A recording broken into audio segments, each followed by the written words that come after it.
अस्सलाम वालेकुम जी, मैं हूं मलिक तहसीन। अगर आपको फ़िनलैंड में free residence permit, free citizenship, free food, free accommodation, monthly allowance और आपके बच्चों के जितने भी स्टडी के अखराजात हैं वो सारे फ्री हों, तो इससे बढ़ के आपके लिए और कौन सी डेस्टिनेशन हो सकती है।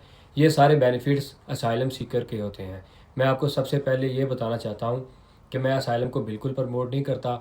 मैं समझता हूँ कि आपको एक लीगल वीज़े पे, जैसा कि स्टडी वीज़ा है, वर्क वीज़ा है, उस पे आना चाहिए। उसके बाद आपके वीज़ा जो है वो दूसरी कंडीशन में डाइवर्ट हो जाते हैं, जिसमें आप सिटीजनशिप यहाँ की अप्लाई कर सकते हैं और पासपोर्ट आप बाद में ले सकते हैं। लेकिन बहुत से ऐसे मेरे सब्सक्राइबर हैं जो मुझे बार बार मैसेज कर रहे थे कि आप फ़िनलैंड के ऊपर असाइलम की एक मुकम्मल वीडियो बनाएं, जिसमें आप ये बताएं कि फ़िनलैंड में हम जाके असाइलम कैसे कर सकते हैं, उसका प्रोसेस क्या है और उसमें बेनिफिट कौन कौन से मिलते हैं।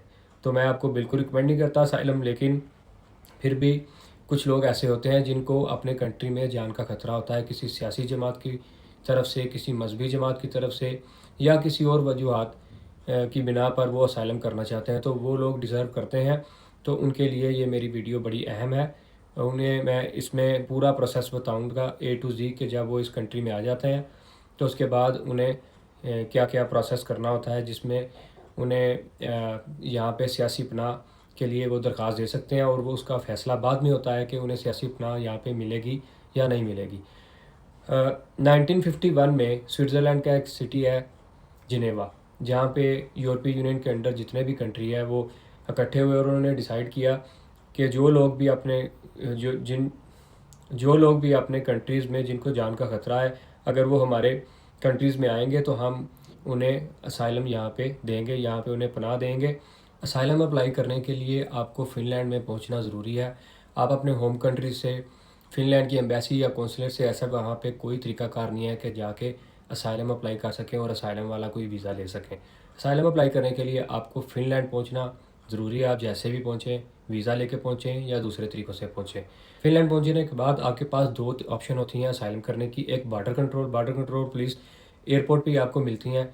आपने उन्हें बता देना होता है कि मैंने फ़िनलैंड में असाइलम करना है, तो वो आपकी हेल्प करते हैं। और दूसरा, अगर आप एयरपोर्ट पे असाइलम नहीं करना चाहते तो आपने 2-3 दिन बाद पुलिस के पास जाना है और उन्हें बताना है कि मैंने असाइलम करना है। तो वो आपको असाइलम सेंटर छोड़ के आते हैं, जहाँ पे आपकी बायोमेट्रिक होती है और आपसे एक फॉर्म फिल करवाया जाता है और आपसे आपकी स्टोरी पूछी जाती है और उसमें आपसे कुछ दिन का आपको टाइम दिया जाता है, जो आपने उन्हें अपनी स्टोरी लिख के देनी होती है। उसके बाद वो आपको फ्री अकोमोडेशन देते हैं कुछ देर के लिए, समझ लें कि 2 से 4 हफ्तों के लिए एक अकोमोडेशन देते हैं। उस बीच उन्होंने आपकी परमानेंट अकोमोडेशन का अरेंज करना होता है। वो जो शुरू वाली अकोमोडेशन होती है वो आपके लिए ज़रूरी नहीं होती है। अगर आप अफोर्ड कर सकते हैं या आपके कोई वहाँ फ़िनलैंड में रिलेटिव हैं तो आप शुरू वाला टाइम उनके पास भी गुजार सकते हैं। अगर आप उनके जो शुरू में अकोमोडेशन देते हैं वहाँ पे रहेंगे तो आपके लिए बेनिफिट है, क्योंकि वहाँ पे आपको फ़ूड भी बिल्कुल फ्री मिलता है और आपको, अगर वो फ़ूड नहीं देंगे तो आपको अलाउंस देंगे पर वीक के हिसाब से। और आपकी जो परमानेंट अकोमोडेशन है उसको भी वो तेज़ी से कोशिश करेंगे कि आपको आपकी अकोमोडेशन मिल जाए और आपको वहाँ पे भेजा जाए।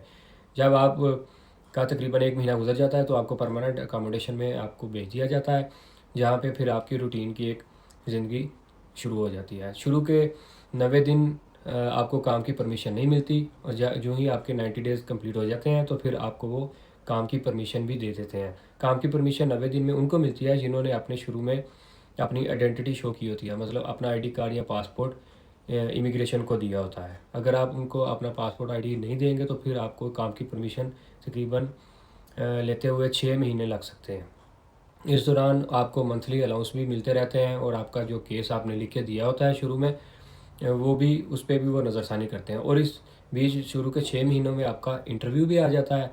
तो इंटरव्यू तकरीबन 4 से 8 घंटे तक चल सकता है, जिसमें उन्होंने आपसे आपकी सारी स्टोरी सुननी होती है कि आप फ़िनलैंड में कैसे, कब और क्यों आए और आपको आपके होम कंट्री में क्या मसले मसाइल हैं, आपने उसको तफसीली बताना होता है। और जो आपने चीज़ उन्हें बता देनी होती है वो आपने फ़ाइनल रखनी है, क्योंकि उसके बाद भी इंटरव्यू आते हैं। लेट्स सपोज आपका केस पास नहीं होता तो आप अपील कर देते हैं, तो दोबारा भी आपने यही स्टोरी रखनी है। तो आपने जो भी स्टोरी उनको देनी है वो अच्छी तरह याद करनी है और घर में आके लिख लेनी है कि मैंने उन्हें क्या बताया था। इस दौरान आप जॉब भी करते हैं। जॉब आप हर किस्म की कर सकते हैं। जब आपको वर्क परमिट मिलता है तो आप डिलीवरी का काम कर सकते हैं, होटल में काम कर सकते हैं, फैक्ट्री में काम कर सकते हैं। और फ़िनलैंड में अच्छी खासी सैलरी है। यहाँ पे बेसिक सैलरी सही तरह मुझे नहीं पता, लेकिन यह है कि आप एक हेल्थी अमाउंट तकरीबन 1500 से लेकर 2500 यूरो तक यहाँ फ़िनलैंड में कमा सकते हैं।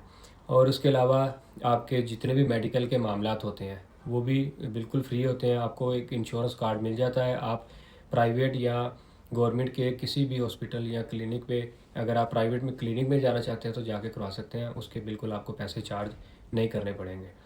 और इसके अलावा जब आपका केस पास हो जाता है तो आपको रेजिडेंस परमिट मिल जाता है और फिर आप काम करना स्टार्ट कर देते हैं, तो आप सिटीज़नशिप की तरफ भी आपका जो प्रोसेस है वो स्टार्ट हो जाता है। लेट्स सपोज अगर आपका केस पास नहीं होता तो आपको लोकल कोर्ट में अपील करने की एक चांस मिलता है, जिसमें आपका दोबारा इंटरव्यू आता है। तो उसका डिसीजन भी, ये कोई इसका स्पेसिफिक टाइम नहीं है कि आपको जो इंटरव्यू का जवाब है या आपका डिसीजन जो है वो कितनी देर में आएगा। लोगों के 6 महीने भी लगते हैं और 2-2 4-4 साल भी लग जाते हैं। तो ये आपकी लक पे डिपेंड करता है कि कितनी जल्दी आपका रिज़ल्ट आता है। अगर आप दूसरी कोर्ट में भी आपका केस पास नहीं होता तो फिर आपके पास तीसरी ऑप्शन भी होती है कि आप सुप्रीम कोर्ट में भी दावा दायर कर सकते हैं कि जी मुझे मेरी कंट्री में जान का खतरा है। अगर तीसरी अपील में आमतौर पे लोगों के केस पास हो जाते हैं, लेकिन ये रेशो इतनी ज़्यादा नहीं है, लेकिन केस पास होने के चांसेस होते हैं अगर आपका तीसरी बार अगर आप सुप्रीम कोर्ट तक चले जाते हैं। तो ये है कि अगर आपका केस पास नहीं होता तो फिर आपको ये कंट्री आउट का लेटर दे देते हैं। और अगर आप कंट्री आउट नहीं करते तो फिर ये आपको पकड़ के डिपोर्ट भी कर सकते हैं। डिपोर्ट आपको ये उधर करेंगे जिस कंट्री से आप फ़िनलैंड में आए हैं। लेट्स सपोज अगर आप फ्रांस से आए हैं, फ्रांस के वीज़े पे थे और आपने असाइलम आके फ़िनलैंड में किया, तो ये आपको फ्रांस में डिपोर्ट कर देंगे। और अगर आप पाकिस्तान से फ़िनलैंड में आए हैं तो फिर ये आपको पाकिस्तान डिपोर्ट करेंगे। और एक चीज़ और मैं वाज़ह करूँ, अगर आपने यूरोप के किसी कंट्री में कभी भी असाइलम लिया है तो फिर आप फ़िनलैंड में असाइलम करने की बिल्कुल गलती ना करें, क्योंकि अगर आपने एक दफ़ा किसी कंट्री में असाइलम अप्लाई किया है तो दोबारा फ़िनलैंड वाले आपको असाइलम नहीं देंगे। मंथली अलाउंस की अगर बात की जाए तो फ़िनलैंड में जब तक आपका प्रोसेस चलता रहता है तो आपको मंथली अलाउंस मिलते रहते हैं। ये मंथली अलाउंस तकरीबन 350 यूरो से लेके 450 यूरो तक है, मे बी इससे भी थोड़े ज़्यादा है।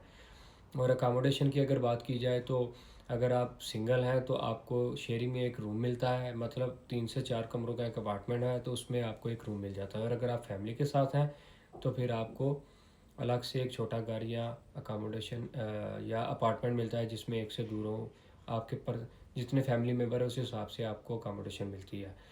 और इसके अलावा अगर आपकी फैमिली में आपके बच्चे हैं तो फिर उनकी स्कूलिंग भी बिल्कुल फ्री होती है, उनका मेडिकल भी बिल्कुल फ्री होता है। बच्चों की स्कूलिंग बिल्कुल नॉर्मल स्कूल में होती है, ऐसा नहीं कि असाइलम वालों के बच्चे अलग और नॉर्मल जो बच्चे हैं वहाँ वो अलग, ऐसा नहीं है। बिल्कुल जो सिटी में सारे बच्चे जहाँ पे स्कूल में जाते हैं आपके बच्चे भी वहाँ पे स्कूल में जाएंगे और बिल्कुल उन जैसी ही एजुकेशन हासिल कर सकेंगे। तो दोस्तों, फ़िनलैंड के हवाले से मेरे पास आज ये इन्फॉर्मेशन थी। तो इंशाल्लाह मिलते हैं नेक्स्ट वीडियो में। अल्लाह हाफ़िज़।